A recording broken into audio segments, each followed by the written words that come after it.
आज हम इकाई 13 भोजन स्वास्थ्य व रोग से संबंधित अभ्यास प्रश्नों को हल करेंगे। पहला प्रश्न है, निम्नलिखित खाद्य पदार्थों को उनमें पाए जाने वाले पोषक तत्वों के अनुसार उनके समूह में लिखिए। तो यहाँ पे खाद्य पदार्थ दिए गए हैं, इसमें हमें छांट के लिखना है कि किसमें प्रोटीन पाया जाता है, किसमें कार्बोहाइड्रेट पाया जाता है, किसमें वसा पाया जाता है। मैंने इनको छांट के लिख दिया है। जैसे प्रोटीन किसमें पाया जाता है? दाल में, दूध में, मांस में, मछली में, अंडा में, सोयाबीन में। जो प्रोटीन है वो एक जटिल कार्बनिक पदार्थ है ना। और ये जो होता है हमारे शरीर की रोग प्रतिरोधक क्षमता बढ़ाता है। हमारे शरीर में रक्त को, मांसपेशियों को तथा हड्डियों का जो विकास होता है उसके लिए प्रोटीन बहुत आवश्यक है।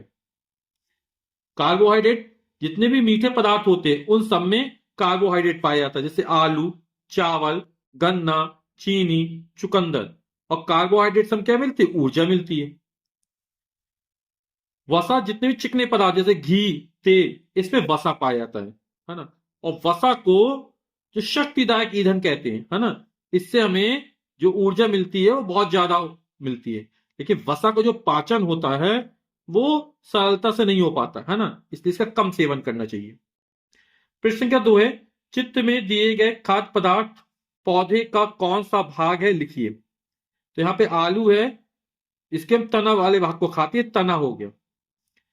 फूल गोभी है, इसमें फूल खाया जाता है। ये मटर है, मटर में फल या बीज खाए जाते हैं। ये गाजर है, कैरेट है, इसमें जड़ खाई जाती है ना। और ये पत्ती है, तो इसमें पत्ती खाई जाती है, पालक की पत्ती। प्रश्न संख्या 3 है, ईस्ट या खमीर का प्रयोग होता है डबल रोटी बनाने में, इसमें प्रयोग तो होता है। ब्रेड बनाने में प्रयोग होता है। जलेबी खमीर उठा, इसमें ही बनाने में होता है ना। यानी ये सभी में हो जाएगा। तो ये हमारा डी ऑप्शन क्या हो जाएगा? सही हो जाएगा। अगला, अचार कई दिनों तक खराब नहीं होता है। अचार को लंबे समय तक सुरक्षित रखने के लिए कौन कौन सी सामग्री का उपयोग किया जाता है? तो आप लोग अचार घर पे रखते हुए देखा होगा, है ना। तो उसमें क्या मिलाया जाता है? नमक मिलाया जाता है ना, तेल मिलाया जाता है, सिरका मिलाया जाता है ना। और स्वाद के लिए मसाले वगैरह मिला देते हैं। तो मेन क्या है? नमक है, सिरका है, तेल है। या बाजार में जो आता है उसमें सोडियम बेंजोएट मिला देते हैं, एसिटिक एसिड भी मिला देते हैं। तो अपन जो घरों में उपयोग किया तो वही लिख देते हैं। बाजार में मिलने वाले डिब्बाबंद खाद्य पदार्थों के नाम लिखिए। तो आप लोग समझ गए, बहुत सारे डिब्बाबंद खाद्य पदार्थ से नमकीन में आते हैं, टॉफी है, चिप्स है, मिठाई है, घी है, तेल है ना। आजकल मसाले वगैरह, दूध, आइसक्रीम, ये सब डिब्बाबंद में आने लगी है ना। तो आप कुछ भी लिख सकते हैं। प्रश्न का 6 है, गीता ने नमी युक्त गेहूं को थैली में रख दिया। कुछ दिनों बाद गेहूं के दानों में फफूंदी लग गई।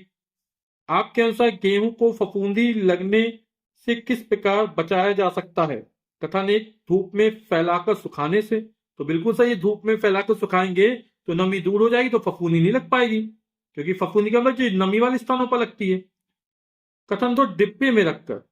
अब जब नमी युक्त गेहूं इसको डिब्बे में रख दो तब भी फफूंदी लग जाएगी, है ना। तो हमें क्या करना पड़ेगा? धूप में फैलाकर सुखाने से। तो जो हमारा कथन सिर्फ एक जो होगा वो हमारा सत्य हो जाएगा। प्रश्न क्या 7 है, निम्नलिखित रोगों के नाम में से संचारी एवं असंचारी रोग छांटकर सूची में लिखिए। तो हैजा, कैंसर, डायबिटीज, मलेरिया, चेचक, टीबी हमको दिया गया। तो संचारी रोग कहते किसे हैं? आप इस तरह समझ सकते हैं, जो रोग मक्खी के, मच्छर के, वायु के, जल के द्वारा एक स्थान से दूसरे स्थान तक आसानी से पहुंच जाते हैं और कई तरह के रोगों को क्या करते हैं? जन्म देते हैं, है ना। या बोल सकते हैं जो एक मनुष्य से दूसरे मनुष्य पे छुआछूत के कारण फैलते हैं, ऐसे रोगों को संचारी रोग कहते हैं। तो इसमें हैजा हो जाएगा, मलेरिया हो जाएगा, चेचक हो जाएगा और टीबी हो जाएगा, है ना। ये संचारी रोग हो जाएंगे।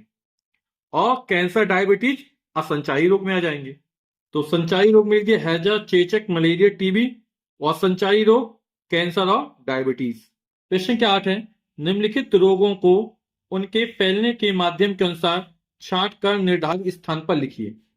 तो हैजा जल के द्वारा फैलता है, डायरिया ये भी जल के द्वारा फैलता है, मलेरिया और डेंगू ये मच्छर के द्वारा फैलते हैं ना, रक्त के माध्यम से। और चेचक, इन्फ्लुएंजा ये वायु के द्वारा फैलते हैं। प्रश्न संख्या 9 है, सामान्यतः कुछ बीमारियों जैसे उल्टी, दस्त आदि के कारण हमारे शरीर में पानी की कमी, निर्जलीकरण हो जाता है, जिसको पूरा करने के लिए हमें ओआरएस घोल की आवश्यकता पड़ती है।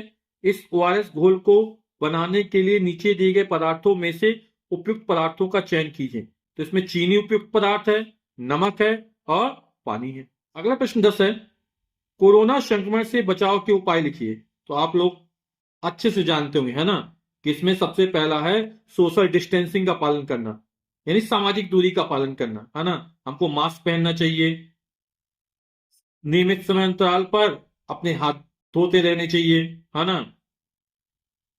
क्या करना चाहिए, टीका लगवाना चाहिए, है ना। और हमें ताजा खाना खाना चाहिए, योगा करना चाहिए, व्यायाम करना चाहिए।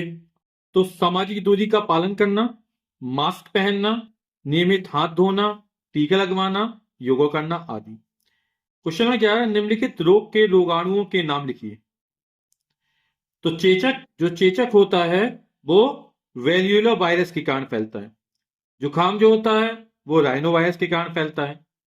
डेंगू जो हुआ वो एडिस एजिप्टी मच्छर के काटने से होता है। हैजा हुआ वो विब्रियो कॉलेरी के कारण होता है। प्लेग हुआ वो पॉस्ट्रेला पेस्टिस वायरस के कारण होता है।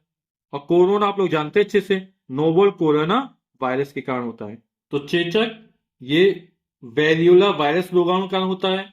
जुकाम राइनो वायरस रोगाणु कारण होता है। प्रश्न के बारे में, निम्नलिखित कथनों में सही के सामने सही तथा गलत के सामने गलत का चिन्ह लगाइए। चेचक संक्रामक रोग नहीं है। चेचक जो संक्रामक रोग है वो बोलना नहीं है, तो ये गलत हो जाएगा। उबालना एक परिरक्षण विधि, बिल्कुल सही है, इससे जीवाणु मर जाते हैं। असंचारी रोग वायु द्वारा फैलते हैं, ये गलत है। संचारी रोग वायु द्वारा फैलते हैं, असंचारी रोग नहीं फैलते। डायरिया रोग दूषित जल एवं भोजन के द्वारा होता है, ये बिल्कुल सही है।